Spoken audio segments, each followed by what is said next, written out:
Eu sabia o que fazer porque pratiquei isso em casa com ela e com outro cara. Parece que sou um garoto com cara de bebê, olhando para joias e tudo mais. E eu podia ver que ela estava pensando que eu era um jovem apaixonado pela namorada e que ia comprar esse anel de diamante para ela. Ela me olhou e disse: "É muito caro." Respondi: "Eu sei." E comecei a conversar com ela. E quando coloquei o anel de volta, meu dedo mindinho passou por aquele ali.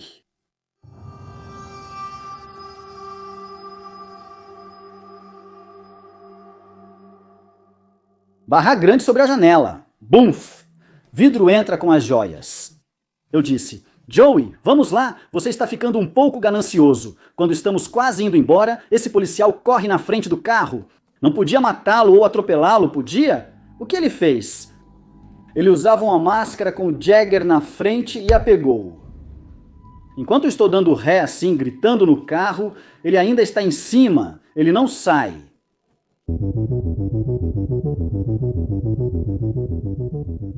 Bem-vindo de volta ao podcast número 2 de Charlie Seeger, velho gangster de Liverpool. Se você viu o último, foi ao ar há poucos dias e recebe 10 mil visualizações diárias. Moradores de Liverpool e do Noroeste comentam sobre isso. Estamos sendo inundados por pessoas comprando o livro do Charlie. E eu gostaria de anunciar que agora você também adicionou que o livro do Charlie pode ser comprado com cópias autografadas e dedicatórias. Também adicionamos um link na descrição abaixo do vídeo. Nós paramos na primeira parte com Charlie Safe voltando em 1957. Foi muito importante para ele e sua equipe. Eles apresentaram isso quando Charlie ainda era um garoto. E o cofre, a última história, era que eles estavam testando a explosão do cofre, e o cofre foi pelos ares. Quase atingiu um colega que estava urinando. O cofre passou raspando sua cabeça enquanto ele atravessava.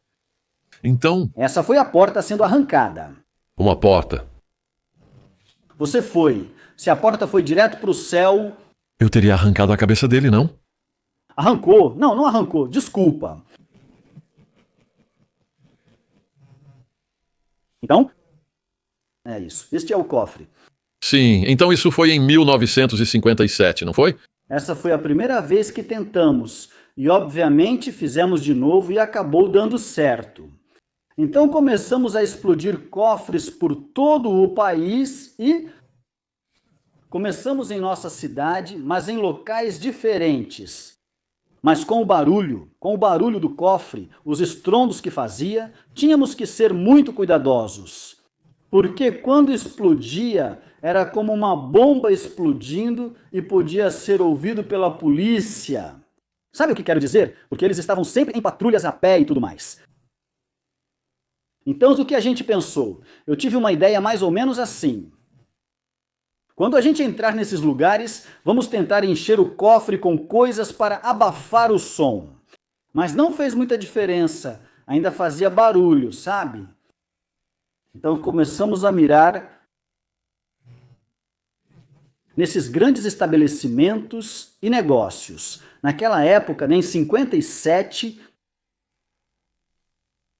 lavanderias eram grandes, negócios enormes, movimentando milhares e muito dinheiro. Lavanderias. Ninguém tinha máquina de lavar naquela época. A máquina de lavar nem tinha sido inventada ainda naquela época. E nós mirávamos as lavanderias. E acredite ou não, todas eram o que o público estava procurando, como cinemas. Bem, isso veio mais tarde. Mas eram principalmente lavanderias e piscinas públicas, porque estavam sempre lotadas. Mas, de novo, o barulho fazia a polícia chegar rápido, então tínhamos que ficar atentos o tempo todo. Então, de qualquer forma, tivemos a ideia sobre as casas de filmes. Agora são chamadas de cinemas. E se você entrar na casa do Perth e ouvir um grande filme de guerra passando, bombas explodindo, você não consegue ouvir do lado de fora. Então foi isso, começamos isso em cinemas por toda parte, e foi um sucesso. Mas aí comecei a ir para o outro lado, porque era perigoso, a polícia estava mais alerta com tudo isso. Veja, quando o criminoso aparece com tipo, digamos, uma invenção, ele inventou como arrombar um cofre. Eu sei que parece estúpido em termos leigos, mas veja, ele fez isso. Outros criminosos também começam a entrar na onda. Porque os Ossi tinham parceiros pela cidade. Os irmãos Oates faziam isso com a gente de forma grande. Depois apareceu outra quadrilha que nos apresentaram. Não éramos gananciosos. Todos deixavam os outros pegarem parte do bolo. Quadrilhas vinham até nós perguntar como fazer. Sabe o que quero dizer? Aliás, eu não cobrava deles para mostrar como explodir uma pista de 6 faixas. Tô brincando. E você tem os irmãos Cannon. Não sei se eles já morreram, mas as famílias ainda vão estar vivas. Os irmãos Cannon, Bertie Cannon, Cam Cannon. E aí você tem Charlie Rawlinson. Ele era da região de Wavertree, a gangue dele com Dick Jones. Acho que era Dick Jones. Que homem o Dick Jones era. Essas pessoas aí embaixo, homens de verdade. Sabe o que quero dizer? Gente incrível. Não havia ganância entre eles, sabe? Um passando a perna no outro e essas coisas. Havia lealdade. Lealdade era o maior aliado. E princípios. E assim, todo mundo estava arrombando cofres em pouco tempo. Obviamente, estava ficando por toda a cidade e arredores. A polícia estava ficando louca. Eles estavam simplesmente enlouquecendo. Mas eu me lembro que fizemos logo fora. E isso pode ser verificado. Vai sair nos jornais de qualquer forma, até daquela época. Os cofres e... Nós testamos um desses morcegos em St. Helens. É uma vila pequena, uma cidadezinha perto de Liverpool. Achamos que deveríamos começar a ir mais longe, sabe? E nós explodimos o cofre e a piscina pública. Eles estavam arrecadando muito dinheiro dia e noite e saiu no jornal. Grande explosão nas piscinas. Sabe o que eu quero dizer? Ainda era. Chegamos ao ponto de ter que ser muito cuidadosos. Sabe o que escolhemos? Veja bem, a gente podia escolher e selecionar nosso trabalho. Então comecei a buscar informações. Informação era o principal na minha vida criminosa. Se você obtinha boas informações da pessoa certa, alguns mentem, mas se alguém te dava a informação correta, ele vai estar em um bom ponto, sabe? Ele vai estar fora do caminho. Tudo o que a gente faz, ele fica sabendo. Então a gente foi levado até ele. Ouvimos falar da lavanderia a vapor de Wrexham, no país de Gales. Eu achava que lavanderias faziam coisas como lavanderias de hospitais, lavanderias de fábricas, todas as casas de lavagem. Ninguém tinha máquina de lavar naquela época, pois ainda não tinham sido inventadas. Então começamos a mirar em lavanderias, grandes lavanderias, enfim, fomos atrás de uma lá no país de Gales. Eu nunca tinha ido ao país de Gales na minha vida, mas sabe, era mais longe. E se chamava Lavanderia a Vapor de Wrexham. Ficava no centro da cidade. Esse cara colocava as informações, era motorista das lavanderias e conhecia alguém assim como a gente. E era certeiro. O dinheiro estava no cofre no domingo à noite e tudo era depositado na segunda-feira de manhã. Era esvaziado e levado aos bancos. Esse cofre guardava muito dinheiro. Quase todo o norte de Gales ia para esse lugar. Então, nós começamos. Fomos lá no domingo à noite. Já tínhamos ido antes para dar uma olhada durante o dia, avaliando o lugar. Sabe, tipo, dar uma olhada no local, entende? Analisando como funciona e qual a melhor rota em caso de perseguição. Sempre fiz isso, entende? Garantir nossa segurança. Tudo certo. Sabe o que quero dizer? Não queríamos colocar nossa liberdade em risco, nem nada disso. Então, de qualquer forma, a gente foi lá nesse domingo à noite. Um cara de Kirby entrou na firma Burns, Tony Burns. Acho que ele está lá. Ele é da velha guarda da cidade. Nós fomos até Wrexham. E naquela época, Wrexham era só uma cidadezinha pequena. Não como é agora, tudo bagunçado e tal. E a gente chegava lá por volta das 10, 11 horas da noite. Muito fácil de entrar. Eles até deixavam as janelas abertas no lugar. Sempre colocavam janelas grandes e iluminadas nas lavanderias. Muito fácil entrar no lugar. Não teve arrombamento de porta, a gente entrou pelas janelas, entrou. E não se esqueça que as ferramentas que a gente carregava eram só aquelas que cabiam no bolso, então não tinha nada para carregar. Muita coisa lá dentro, entre outras. Entramos e preparamos tudo. Eu falei, isso é ótimo, porque podemos colocar todas as roupas aqui em cima do cofre e abafar o som. Então ele começa ali a fazer isso, preparando ela e tudo mais, organizando tudo para ela. Coloca o gel explosivo, coloca o detonador. Agora não esquece que a gente já vem fazendo cofres, então já sabemos como funciona e tudo mais. Às vezes ocorrem imprevistos. Algumas coisinhas podem dar errado. Sabe como é? Então prepara tudo. Tá tudo certo. São cerca de 12 horas, 11h30 aproximadamente. Acende o pavio, volta para uma porta, sai do caminho de onde estava esse cofre. E fez boom. Não foi um estrondo muito forte, mas ainda assim foi um boom alto. Por quê? Porque você tem que entrar direto, pegar o que conseguir e sair pelo lugar certo. Se a polícia ouviu, você está acabado. Então vamos direto ao ponto. E o cofre não abriu. Essa foi a única vez que um cofre nunca abriu para mim. Não! Eu devo não ter colocado o suficiente geleia nele, sabe? Então eu disse, olha, você sabe a regra de ouro, não podemos fazer isso, não podemos continuar com isso. Mas esse tal de Tony não quis saber. Ele falou, chegamos até aqui, tem muita grana lá, entende?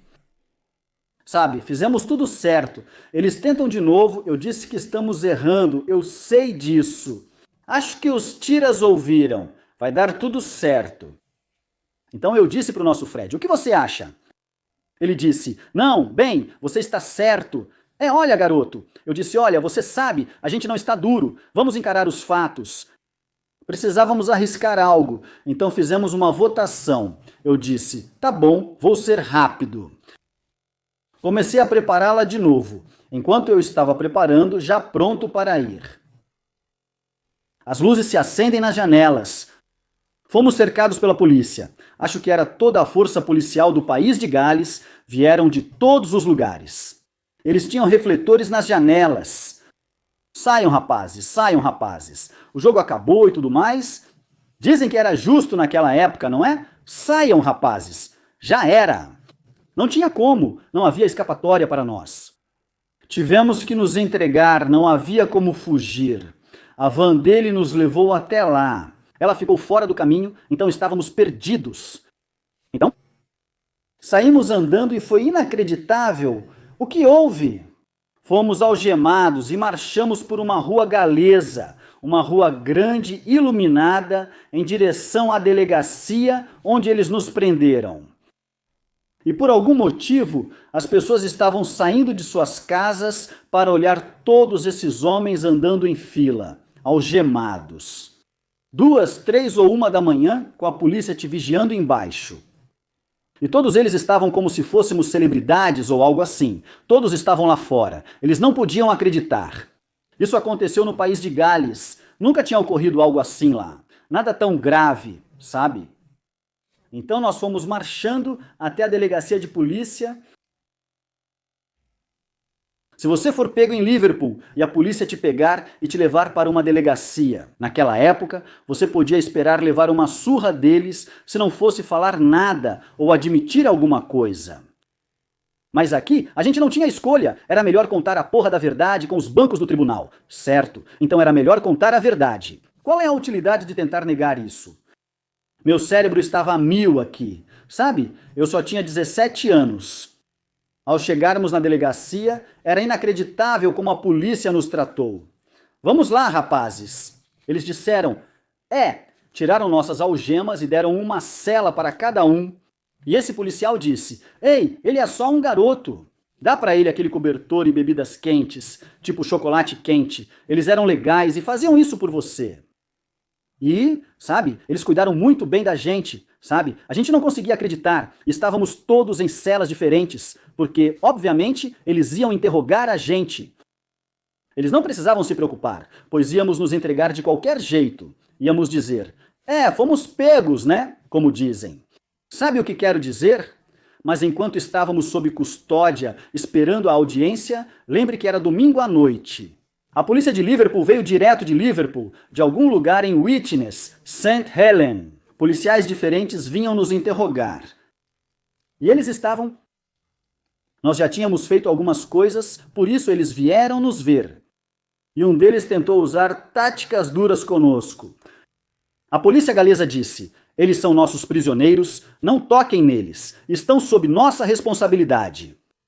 O que fizerem lá, lá fica, aqui não vão mexer nesses. O policial perguntou: vocês sabiam quem eles são? Eles estavam discutindo e tal, mandaram o policial se ferrar e tiraram ele do caminho, entende? Então ficamos responsáveis pelos galeses, e é ótimo quando você está no comando dos policiais e eles estão cuidando de você.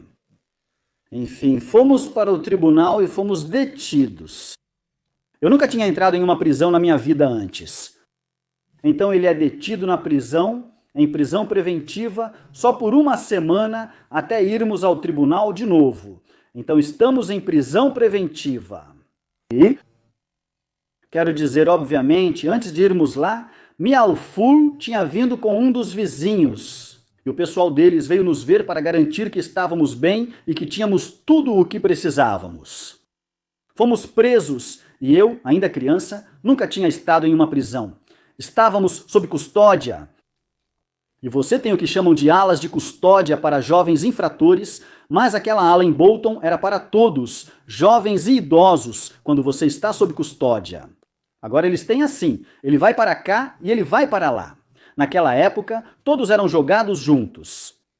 Enquanto estávamos na prisão, conheci algumas pessoas quando souberam o motivo da nossa presença lá. Eles não conseguiam acreditar. E tinha muitos caras do interior lá que vinham conversar. Um sujeito chamado Eric Mason, ele não era um gangster muito conhecido em Londres anos atrás. Ele conversava comigo várias vezes, sabe? Então é isso, conversando e tal. E então inventamos uma história. E a história era a seguinte. Também inventei. Essas pessoas, quando envelhecem, não percebem o que fazem. Eu falei, vamos nos declarar culpados. Obviamente, eles pegam mais leve com você, mas eu também vou me declarar culpado. Mas o que eu preciso que vocês dois digam quando estivermos no tribunal ou fizerem uma declaração, vocês têm que fazer as declarações quando se declaram culpados. Não tive relação com a explosão do cofre. Eu sou jovem, só tenho 17 anos. Se eu for solto, cuido de você e da sua família assim enquanto você estiver preso. Porque aí ele vira o garoto marcado, eu disse. Ele disse, eu, aquele Charlie, eu disse. Então eu vou ser o garoto inocente, levado junto só para ficar de olho enquanto você fazia o serviço de arrombar o cofre. Fui eu quem organizou, agora eu era o organizador. Tudo bem, vamos descer e entregar. Foi isso que aconteceu. Então, resumindo a história, algumas semanas depois, vamos ao Tribunal Superior. Fomos detidos sem fiança, mas eu consegui fiança. Fiz minha parte, tinha só 17 anos, mas precisei ir ao Tribunal Superior com eles. Enquanto estava em liberdade sob fiança, contei isso para a esposa do nosso irmão e para outro cara, dizendo que seriam cuidados. Tudo ficará bem. De qualquer forma, quando fomos ao tribunal, o juiz chegou, um juiz chamado Justiça Carol Castles. Ainda me lembro do nome dele, em 1957, e ele disse que estava no tribunal. E meus advogados, nossos advogados, estavam dizendo, olha, eles se declararam culpados, eles foram pegos em flagrante. Se o senhor puder ser um pouco mais leniente com eles e tudo isso... Bem, eles não fazem isso. Fazem? Quero dizer, isso é algo grande, sério. Uma das acusações mais graves do país, usar explosivos. E eles sempre têm coisas contra, não tem? O pessoal da promotoria? Alguém poderia ter morrido? Quem vai ser morto às 3 da manhã com todos dormindo? Mas eles sempre aparecem com isso.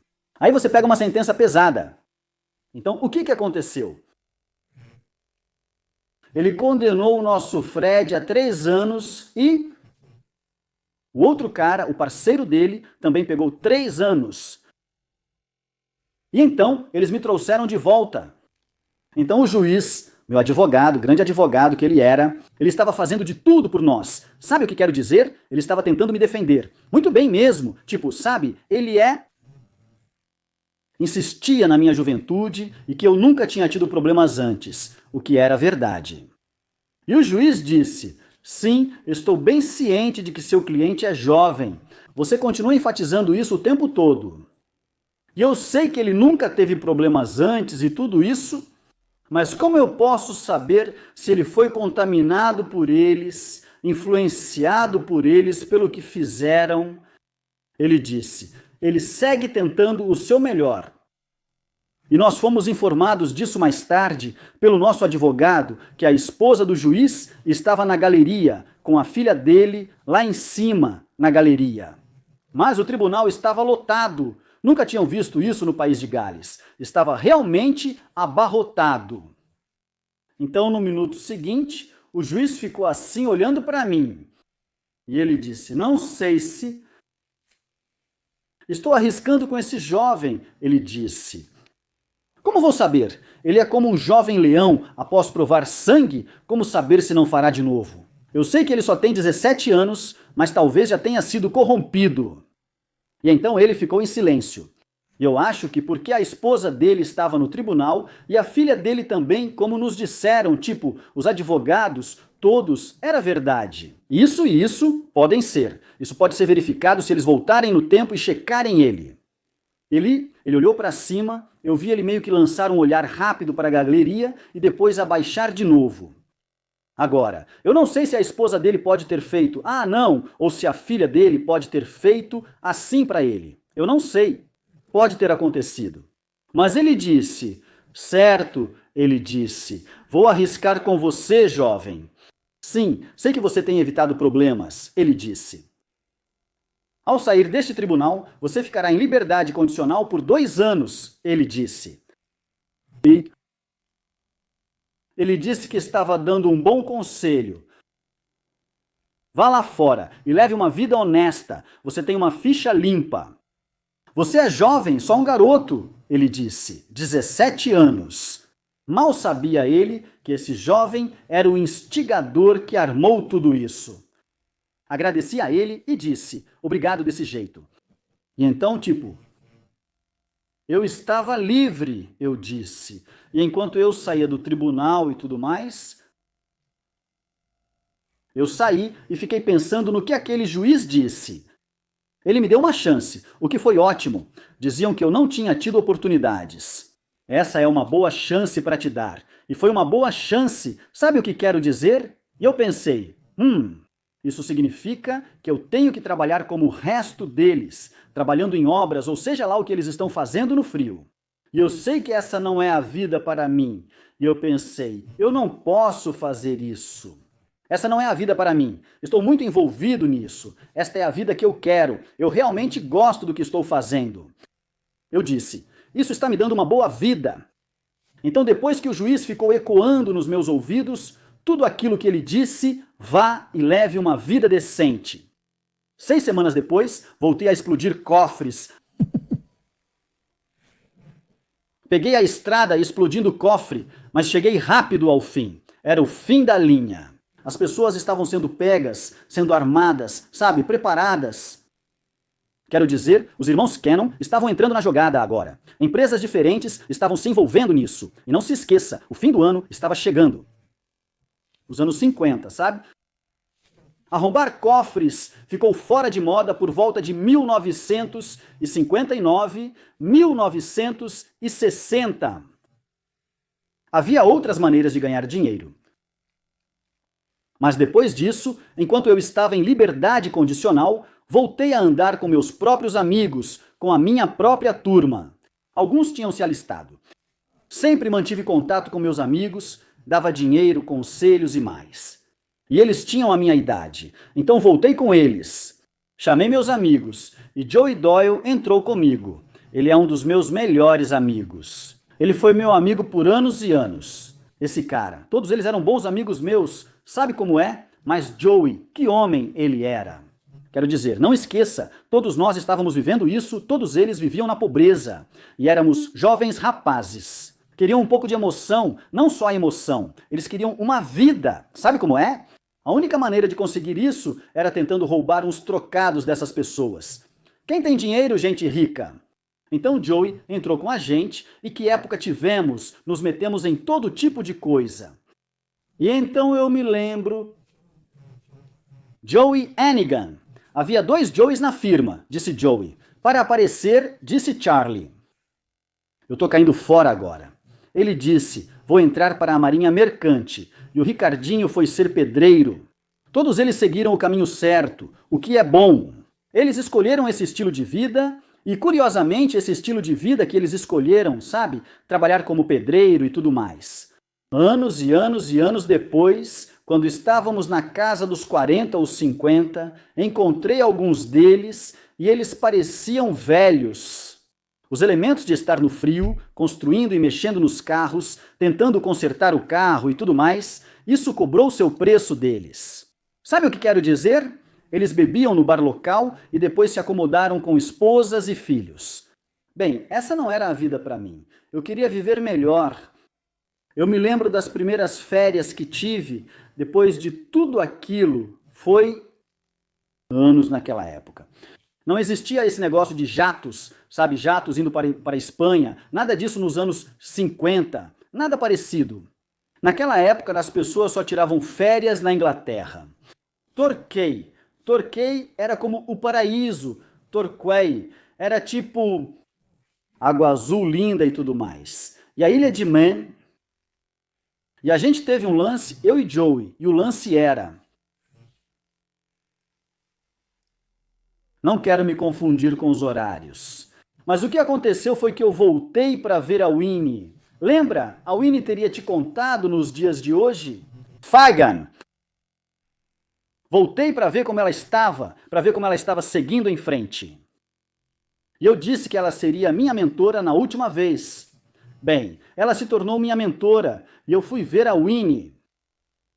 Ela continuava igual, mas agora tinha um namorado, aquele outro cara. Qual era o nome dele? Parecia um malandro, sabe, com aquele chapéu, gravata, terno e tudo mais. E dava para ver com aquele ponsrel, aquele ponsnoffer, aquele bigodinho fino de lápis, típico de homem. Sabe? Eles são pessoas horríveis. E veja bem, o mesmo sujeito era bom em passar informações. Ele conseguia boas informações, e ele trouxe algumas informações boas. E Winnie falou, olha Charlie, ela disse, que tal assaltar algumas joalherias? Sabe, você já fez todos os cofres, que tal? Ela via potencial em mim. Eu disse, como assim? Ela respondeu, joalherias! As joalherias eram magnéticas em Liverpool, em toda Liverpool. Lojas de peles, correntes, casacos de pele e outros itens eram um grande negócio. Mas joalherias, ela disse. Vou te mostrar uma coisa aqui, ela disse. Como roubar esses anéis das joalherias bem na frente deles? Inacreditável. Então ela me mostrou o que era. Apesar de ter 17 anos, minha aparência jovem me permitia parecer ainda mais novo. Sério. Eu não sei como é agora, quero dizer, eu tenho 85 anos agora, não sei como estou agora, mas... Naquela época, éramos só garotos com cara de bebê. Então, como ela disse, ela me arrumou porque eu acre no Borden, ele tinha ganhado uma bolsa de estudos. E ele costumava ir para a escola com o distintivo dele, sabe? O distintivo de menino e tudo mais. Ela me vestiu com um blazer ao lado desse cara que sabia manipular tudo. Ele era inteligente, mas aproveitador. Não roubava, mas sempre trazia boas informações. Eles me mostraram e praticávamos na casa da Winnie. Todos os navios, tipo furto em lojas com filhos pequenos, tinham sumido. Agora ela estava se colocando por cima. Então, no minuto seguinte, ele me mostrou um carrinho de anéis. E no carrinho, ele tinha anéis dentro. Sabe, aqueles veludos nos anéis com anel. Você já viu eles em joalherias? Bem, ele disse, Ana, quando você entrar na joalheria, você vai estar vestida assim, sabe? Você trabalha em um escritório no centro e sai porque parece ser o certo, como ela disse, entende? Ela disse, sua aparência fará toda a diferença aqui. E se você entrar com esse rosto de bebê e fingir que está economizando para comprar um anel de noivado para sua namorada do escritório? Ela disse, você entra em uma joalheria. Quando você entrar, sempre tente escolher uma mulher para te atender em vez de um homem. Sempre escolha a mulher e entre com o então. Eu era bom em te encarar, podia enfrentar qualquer coisa. Então, de qualquer forma, resumindo a história, a primeira joalheria foi aquela em que ele esperou do lado de fora, lá na rua, em um dia claro como hoje em Liverpool. Pense agora. Entrei com várias pessoas ao redor, sabe aquela correria e agitação toda, e eu entrei nessa joalheria. Sabia o que fazer porque pratiquei com ela em casa, junto com o outro cara. Então, no minuto seguinte que eu entro lá, eu tô com cara de garoto inocente, olhando as joias e tudo mais. Primeiro, olhei pelas vitrines e vi duas mulheres e alguns homens lá dentro, tentando fazer com que aquela mulher, sabe, entre. E quando eu entrei, eles disseram, sim, posso te ajudar? Eu disse, sim, eu disse, estou pensando em ficar noivo da minha namorada. Quero comprar um anel, mas sei que vou ter que economizar para isso. Eu acho, sabe, eu sei que eles são caros, mas será que eu poderia escolher um? O que eu acho que ela gostaria, por favor? E quando eu chego com aquela conversa, sabe o que eu quero dizer? E eu estava, tipo, com uma gravata de faculdade. Quando fui lá, vi ela sussurrando para outra garota e pegando algo. Ela disse, você tem... Bem, eu vi um na vitrine ali, e eles sempre me disseram, Winnie, sempre escolha um anel daqueles que estão faltando alguns anéis do mostruário. Mostrei para ela aquele e ela trouxe ele. E naquela época, sabe, as pessoas confiavam. Sabe, isso nunca, não esqueça, isso nunca tinha sido feito antes. De novo eu, de novo. Então ela colocou o bloco ali assim, e eu fiquei olhando para eles daquele jeito, tipo, o bloco. Ela está do outro lado, bem diante dos olhos dela, e dava para ver que pensava nisso. Eu sou um jovem se apaixonando pela namorada, e ele vai comprar um anel de diamante para ela, sabe? E eu estou olhando para cima, ela disse. Eles são muito caros, sabe? Eu disse. Eles são lindos, não são? Eu disse, sabe? E você podia pegar a bandeja e olhar para eles. Ok, então mãe e filhas pegaram ela e olharam para eles daquele jeito. Ela me olha e provavelmente pensa, ele não pode pagar por isso. Coloquei a bandeja de volta no balcão e então peguei o anel da bandeja. Eu disse, aquele seria adorável.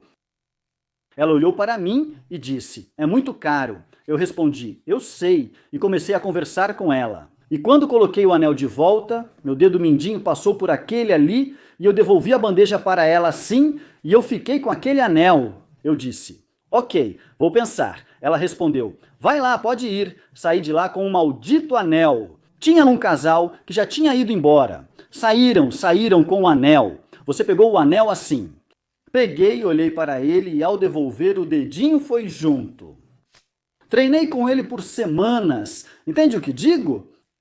Então, joias é com negócios, né? Então chamei Joey e alguns dos meus amigos.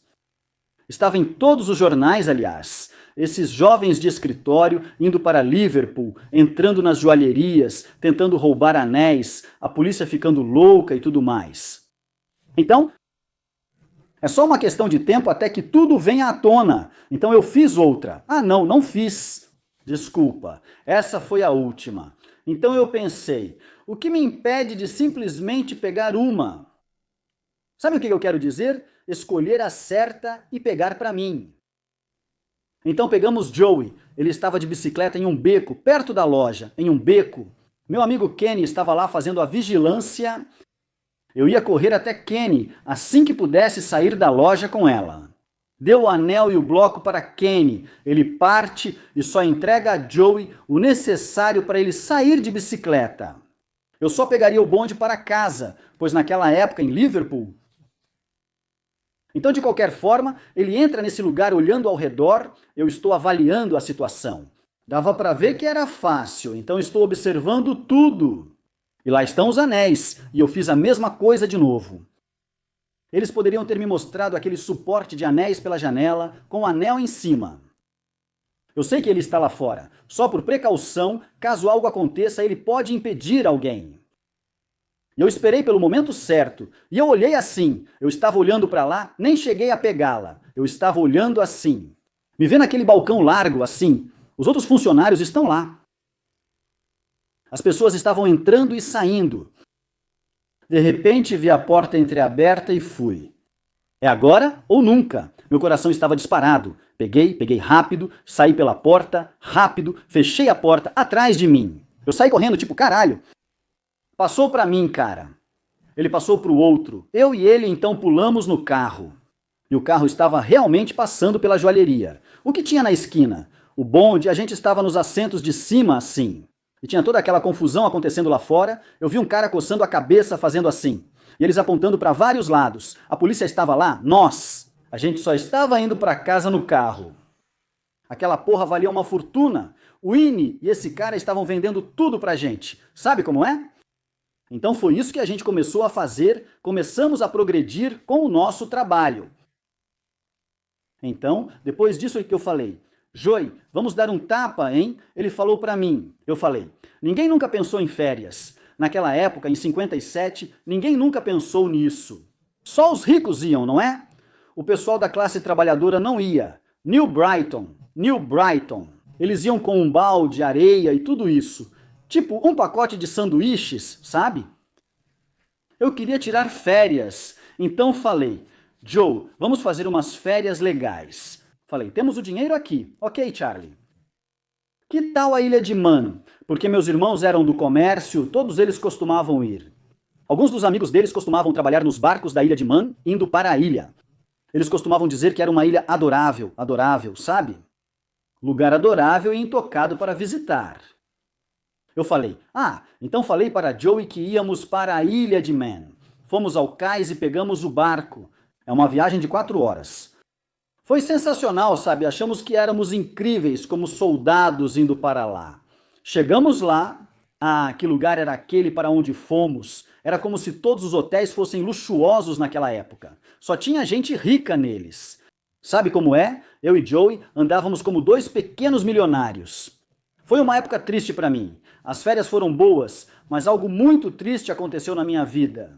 E é algo que vou carregar para o resto da minha vida. Algo que raramente aconteceu comigo. Então, enquanto a gente estava curtindo essas férias maravilhosas lá, nós ficamos lá por 1 semana. Eu conheci uma garota lá. E ela se tornou minha namorada de verdade. Minha namorada mesmo. Porque eu já tinha ficado com outras garotas em Liverpool. Era só tipo um beijo na entrada e tal, sabe? Mas essa era uma garota limpa, bonita, um pouco sofisticada, mas ela era legal. E o nome dela era Joyce Valante. E ainda está, essa história ainda estará no Museu Manx ou nos jornais desde 1957. E o nome dela era Joyce Valante.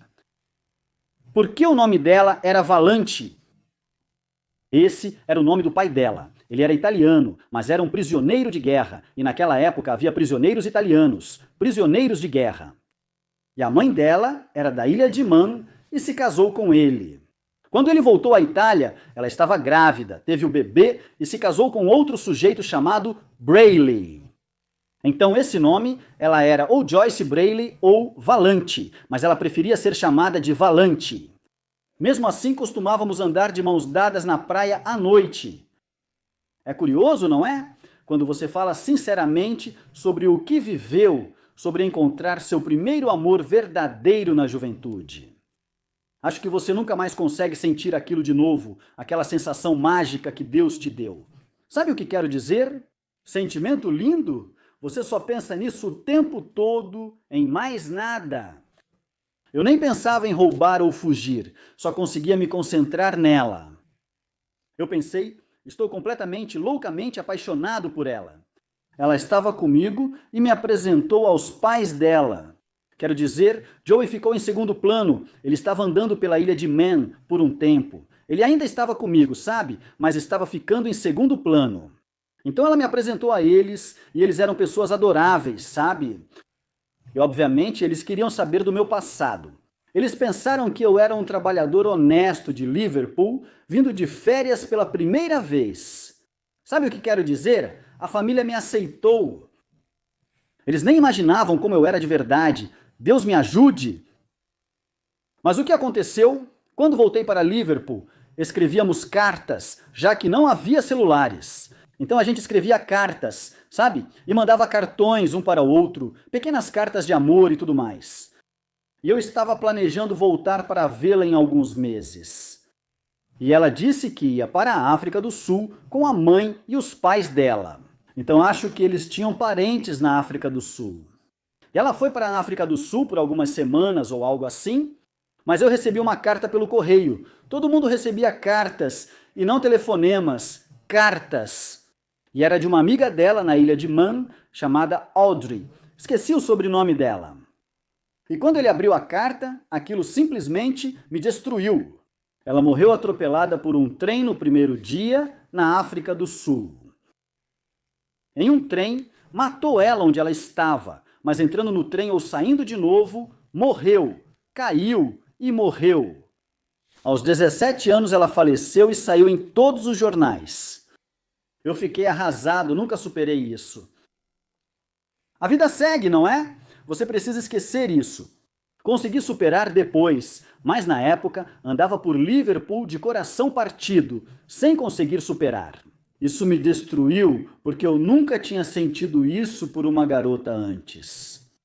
E é engraçado o suficiente, tendo dito isso, eu estive com muitas mulheres ao longo da minha vida. Acho que todos nós, sabe, elas vieram e foram comigo e tudo mais, mas acho que você nunca vai capturar aquele primeiro amor verdadeiro. O que você sente é a primeira coisa que você sente. Você se apaixona de novo, mas depois deixa de amar e cai.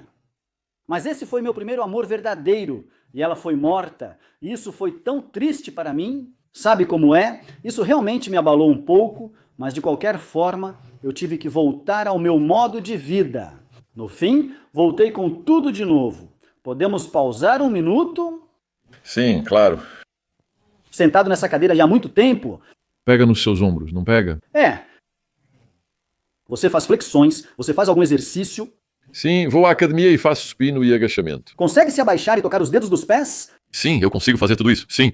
Ah, não é só isso. Sim. Algumas pessoas não conseguem amarrar os próprios cadarços. Eu sei.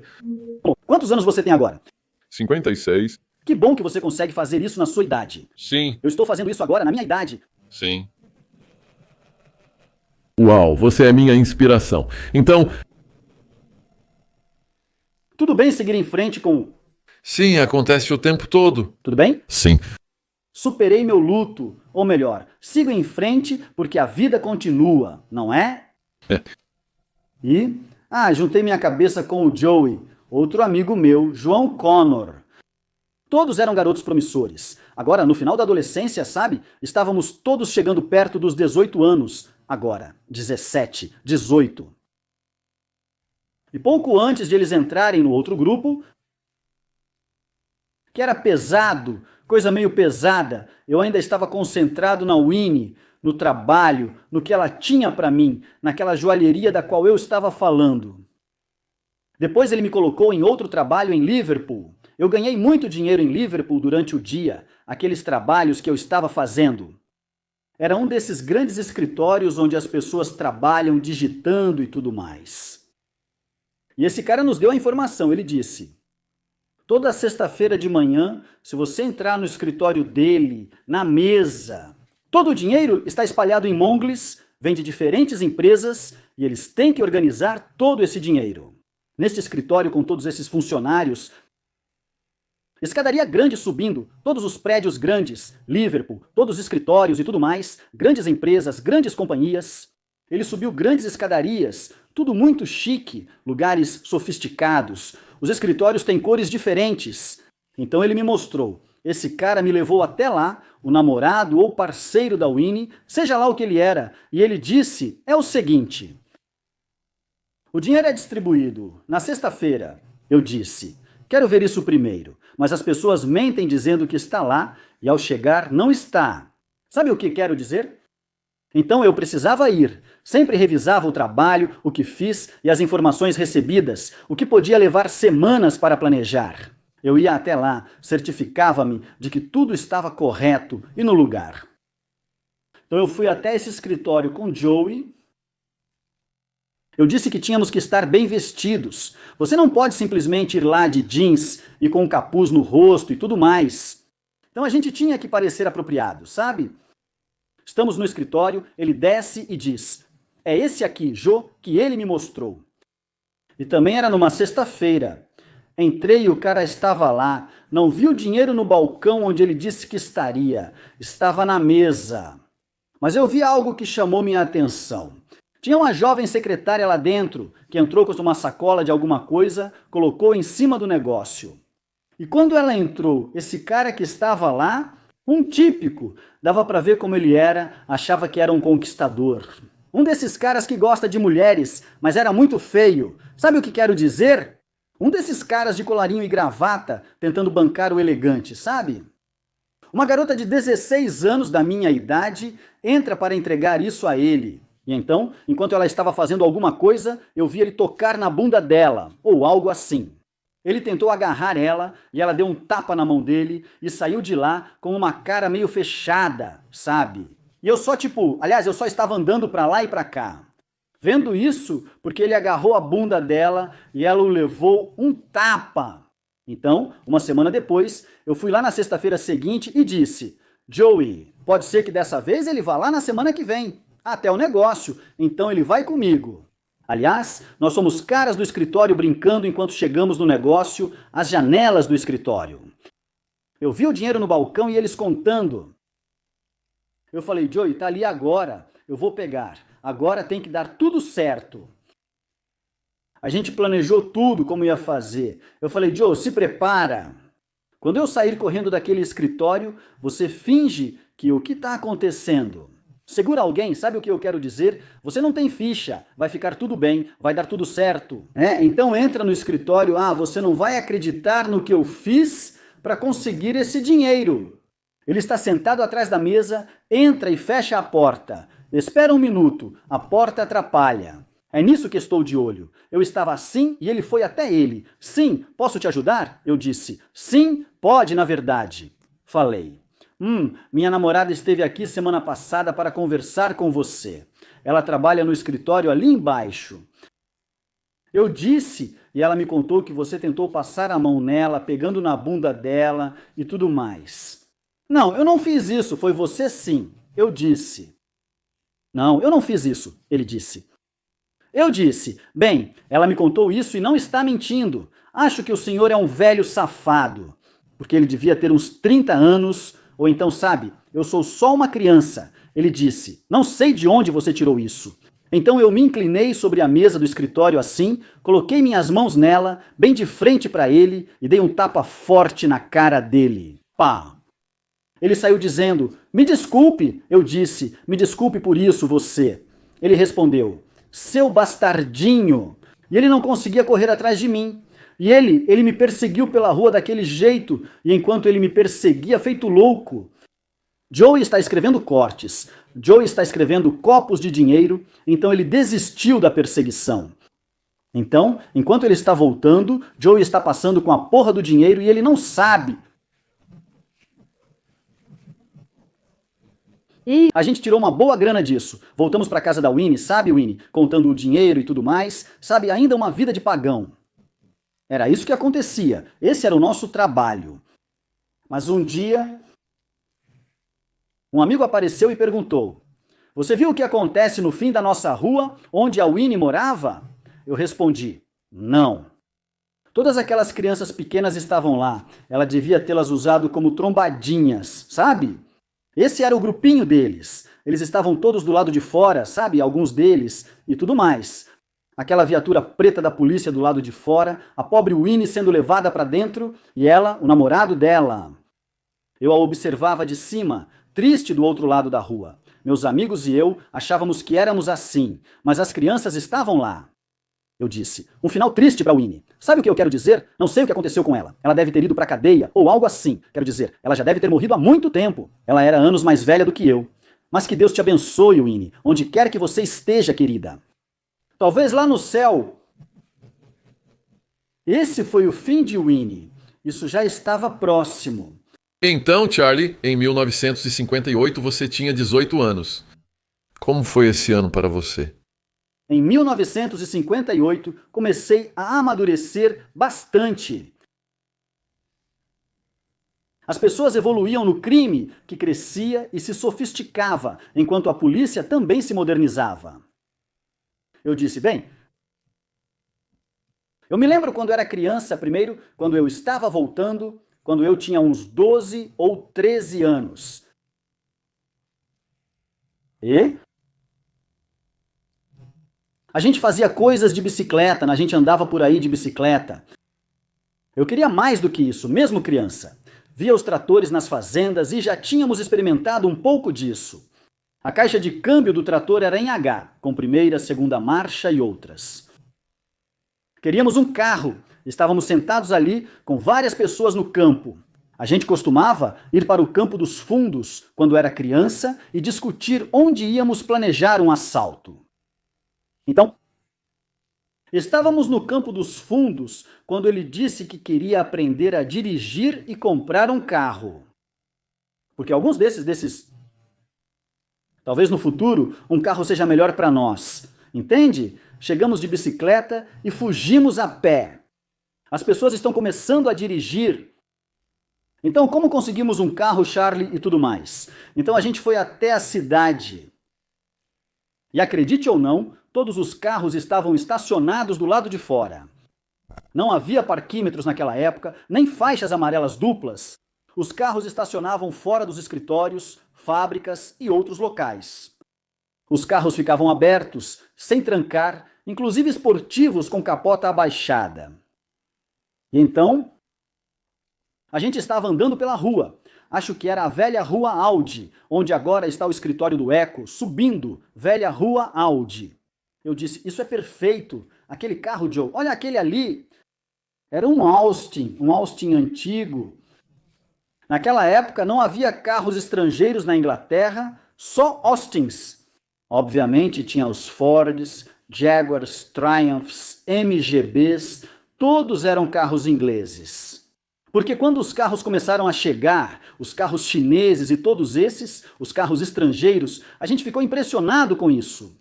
Você via um carro chegando com para-choques de plástico. Sempre tivemos os grandes de cromo que a gente polia junto com o carro. Eram as nossas principais coisas, sabe? Mas vendo tudo isso, é só o futuro, né? O jeito como tudo muda. De qualquer forma, estávamos lá embaixo olhando para esse Austin, que hoje é antigo, mas na época era quase novo. E eu falei, Joey, podemos levar aquele. Algumas pessoas deixaram as chaves nos carros. Juro, você não vai acreditar, mas aconteceu mesmo. Ou eles deixavam as chaves ali, no parasol, sabe? Aquele negócio de cegar o sol. Mas enfim, esse Austin estava lá e eu gostei dele. Sabe, é um carro legal, um carrinho bacana. Eu disse, Joe, acho que consigo dirigir esse, pois na pista dá para ver a alavanca de câmbio e tudo. Eu falei, tem a mesma alavanca e todos aqueles freios e pedais. Ele falou, você acha, Charles? Aí ele entrou no carro comigo, entrou no carro e a gente tinha uma chave de fenda pequena. Só enfiou assim mesmo e eu dei a partida. Bum, bum. Eu nem sabia dar ré, não sabia como engatar a marcha a ré.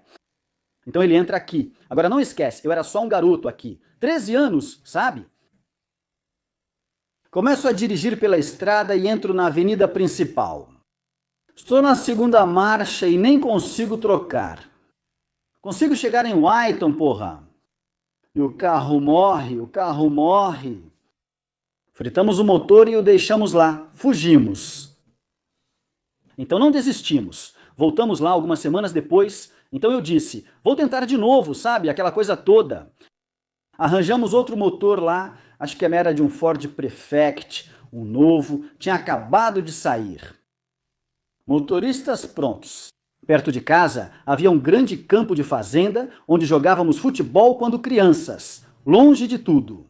Ninguém te incomodava lá, nada disso. Ninguém nem chegava perto, para falar a verdade. Até os fazendeiros tinham feito um acordo e tudo mais. Acho que é só um grande campo vazio. De qualquer forma, vamos conseguir esse aqui. E eu comecei a dar uma volta pela propriedade. Finalmente cheguei à grande fazenda, bem nos arredores de Liverpool. Ficava a cerca de 3 milhas fora da cidade. Enquanto eu dirigia, o carro se destacava. Encontramos amigos esperando de bicicleta, já sabendo da nossa chegada. Então entro nesse carro. E eu dirigi aquele carro, juro por Deus, porra, tipo 2 horas sem parar, só descendo e descendo, pegando aquelas porcarias. E os Yids e outros foram à garagem. Você podia levar o pessoal da garagem até lá, descer até as garagens e voltar com ele, só por precaução. Enchi aquilo, estou dirigindo o barco, ele disse. Charlie, isso está indo muito bem. Posso dar uma volta aqui? Não, você não pode entrar, eu é que vou dirigir. Então todos queriam tentar, eu disse não, mas todos entraram. Estamos dirigindo por aí. Quando terminei e acertei, disse, agora sei dirigir, podemos realmente dirigir. Foi assim que comecei a dirigir carros, acelerando e tudo mais, mas isso é outra história, porque no fim das contas, dirigi muitos carros. Mas voltando à minha história, 1958, muita coisa estava mudando para mim e eu estava ficando mais velho, mais experiente, mais esperto. Olhei várias lojas, todas tinham grandes casacos de pele. Lojas de Vison, casacos de Vison, joalherias. Meu Deus, eram muitas. E tinha uma rua em Liverpool chamada Park Road. Era a maior, uma das maiores ruas de Liverpool. As lojas ficavam lotadas, havia muitas naquela época lá embaixo. Hoje não é mais assim. A Bow Street era uma loja sofisticada. Ah, sabe, todo o centro da cidade. Eram todas lojas chiques, coisas grandes e sofisticadas para a elite. Você acreditaria nisso em Liverpool? Então, no minuto seguinte, o namorado da Winnie, que estava dizendo que estava me contando sobre meus amigos lá no Ed. Nesse jogo, eles estão fazendo arrastões.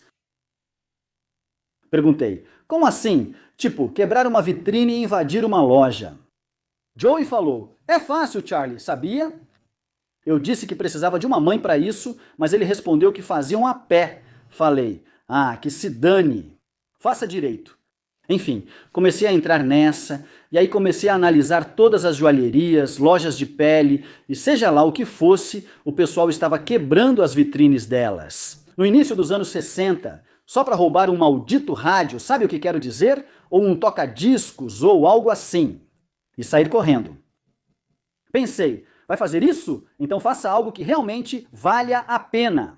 Então, de qualquer forma, estou analisando todas as lojas e a gente acaba passando por uma joalheria. Porra, nunca vou esquecer isso enquanto eu viver. A gente pega esse carro. Eu estava com meu amigo John O'Connor, um cara muito gente boa. Ele já morreu. Morreu em um acidente de carro anos atrás.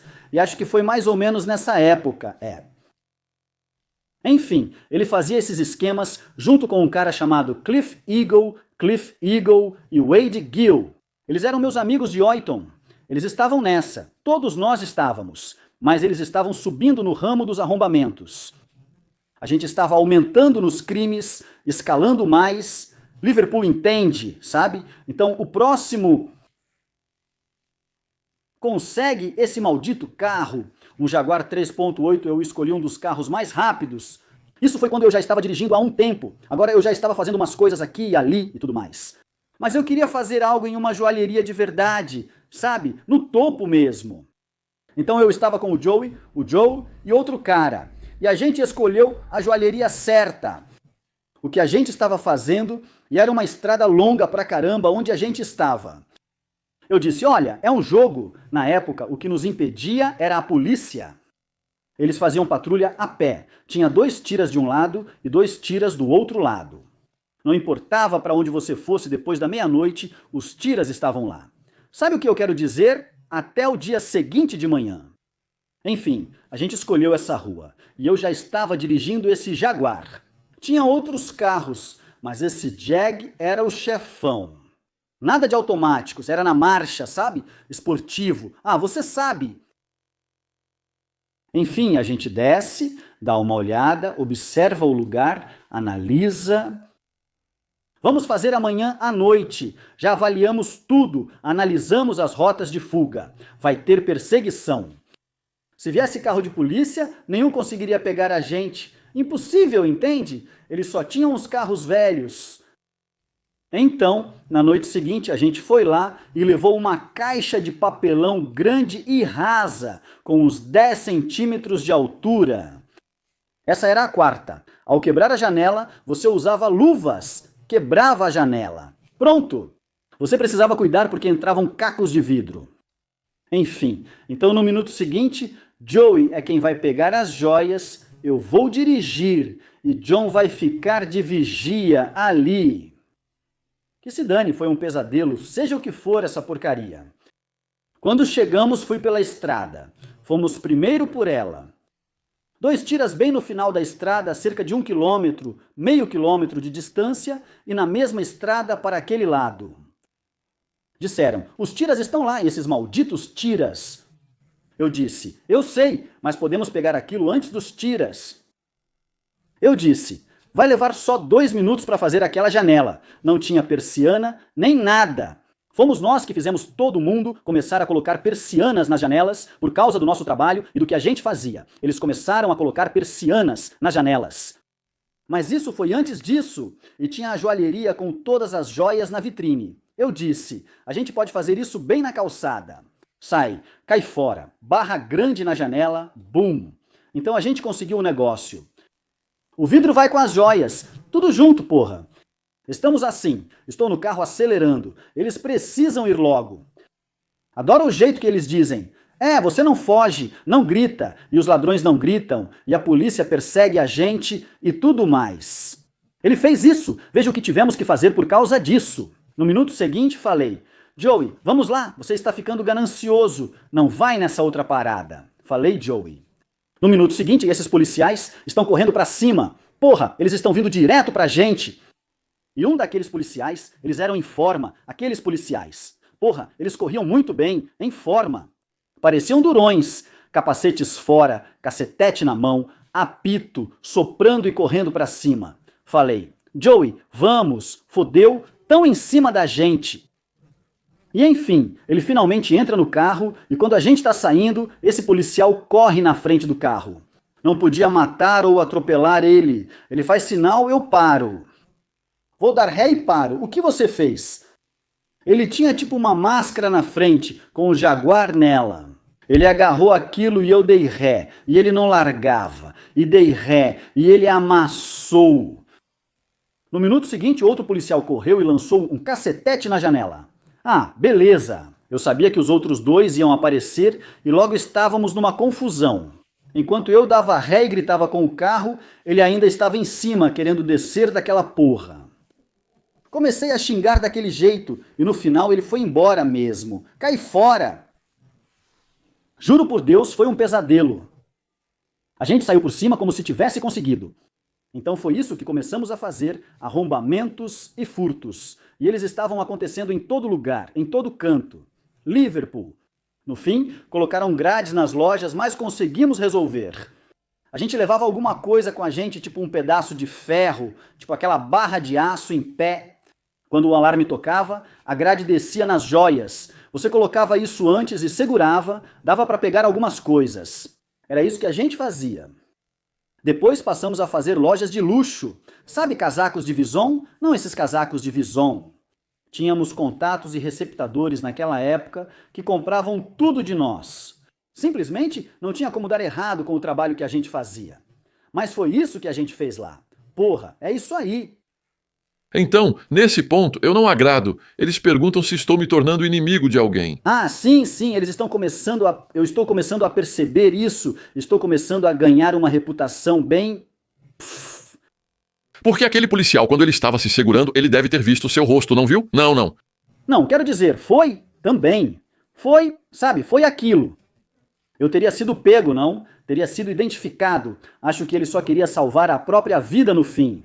Entende? Não, nunca usávamos máscaras naquela época. Isso só veio depois. Nas minhas histórias, quando realmente tínhamos que usá-las para fazer assaltos à mão armada. O que a gente ia fazer. Mas naquela época era assim que a gente fazia. Era meio primitivo, mas ainda funcionava e a gente ainda conseguia. Eu estava apenas organizando e planejando tudo agora. Havia boas rotas de fuga, garantindo que tudo estivesse certo, porque a gente não queria se dar mal. E então, meu tempo era assim. Eu era jovem, depois fui ficando mais velho, aí comecei a me entender. Eu tinha cerca de 20 anos. Quando eu tinha cerca de 20 anos, acho que 18, 19, 20, foi quando começou a acontecer, as coisas grandes começaram a aparecer. Mas sempre houve a violência. E por algum motivo, eu não gosto muito de dizer isso, mas eu nunca quis violência. Estou rotulado como um psicopata. Eles me pegaram. Pessoas foram baleadas e mortas. Estou rotulado como... O que esse cara faria? Eles fariam isso? Ok, já fui investigado por todo tipo de coisa no passado. Mas havia muita violência acontecendo, começando a aparecer. E eu tive que lidar com isso do meu jeito e de nenhum outro jeito. Do único jeito que eu sabia. Se precisasse usar uma ferramenta, eu faria, entende? Mas as pessoas em quem usei violência eram apenas animais. Alguns eram canalhas, agressores de mulheres, desses que batem em esposas e crianças. Nunca fiz isso. Sempre tratei mulheres com respeito. E outra coisa, sabe? As pessoas dizem, não conta pra sua mina. Confiei demais nas mulheres na minha vida. Confiei minha vida a elas e a uma mulher mais do que a qualquer homem. Elas fizeram muito por mim, ficaram no tribunal e foram minhas testemunhas. Grandes mulheres. Você sabe, não dá para enganar uma mulher. Elas veem você por completo, cara. Elas percebem se você ficou com outra. Não dá para enganar uma mulher. Ela pode te amar, mas se souber que ficou com outra, vai te odiar. Você sabe do que eu tô falando? Isso é culpa sua. Bem, era assim que as coisas eram, mas de qualquer forma eu estava entrando nesse tipo de vida agora. Tudo isso estava vindo para mim. E foi nessa época que conheci minha primeira esposa, Bey. Foi quando tudo começou e... É aí que as coisas começaram a desandar, onde tudo deu muito errado. E eu fui preso. Charlie, a parte 3 se passa em 1963. Fala sobre a vida na prisão. O que esperar? Vou falar sobre a vida na prisão como era. Sei que muitos evitam falar sobre vida e política na prisão, pois só traz tristeza e desgraça. Sabe o que quero dizer? Espero ser totalmente inocente e tudo mais. Estou falando sobre como era, o que acontecia lá dentro, a violência, o que tinha lá era inacreditável. E não se esqueça que eu sou o único homem na prisão em 1964 que deu a última refeição para o último homem que foi enforcado antes dele ir ao tribunal. Mas essa é outra história. A história do último homem é incrível e também está nos livros do Charlie, dos quais existem cerca de meia dúzia. E os links para eles estão na caixa de descrição abaixo deste vídeo. Você também pode ouvir alguns dos livros em audiolivros do Audible e em e-books. Todos eles estão disponíveis em e-books no mundo todo, então confira. Deixe nos comentários o que você achou. Se você perdeu a parte 1, vou deixar o link para a parte 1 ali embaixo. Se já viu a parte 1, obrigado. Foi uma incrível demonstração de amor pela história e pelos detalhes. Charlie é um grande contador de histórias e está construindo tudo isso de forma incrível. E nem chegamos nas coisas grandes. Então fiquem ligados, pessoal, essa série vai continuar. Tenham um ótimo Natal, onde quer que estejam no mundo, e ganhem os melhores presentes de Natal. Eu começaria pelos livros do Charlie, Assassino e Hienas. Comecei com esses. Meus pais gostaram. Obrigado, Charlie.